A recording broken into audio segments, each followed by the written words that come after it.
The last time he raised his voice at her, something inside her snapped.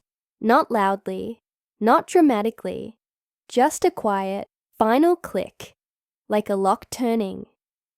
Lena stood in the kitchen, hands braced against the counter, listening to the familiar rhythm of his anger, the way his words sharpened, the way his face twisted, the way he always made it her fault, but this time she didn't flinch.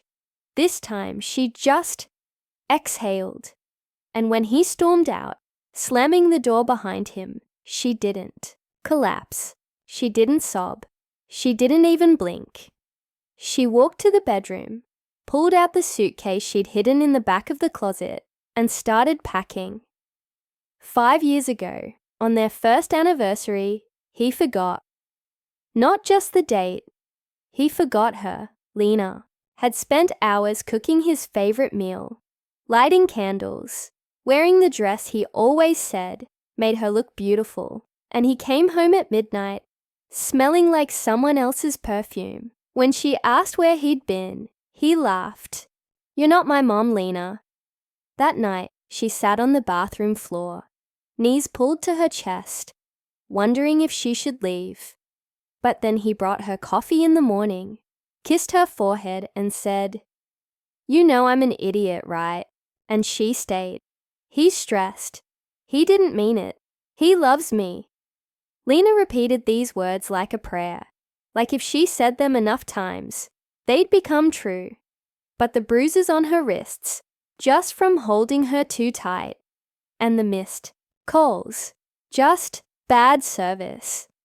And the way she flinched when he reached for her, just being silly, told a different story. One night she caught her reflection in the mirror and didn't recognize herself. Who was this hollow-eyed woman? This ghost? It wasn't the shattered vase. It wasn't the hissed insults. It wasn't even the way he grabbed her arm hard enough to leave marks.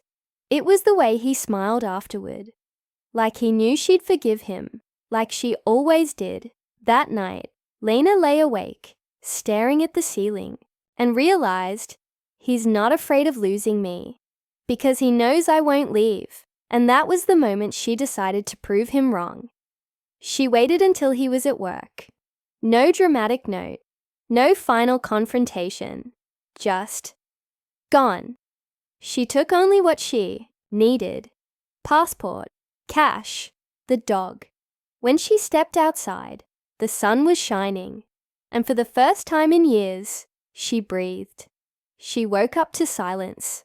No yelling, no slamming doors, no walking on eggshells.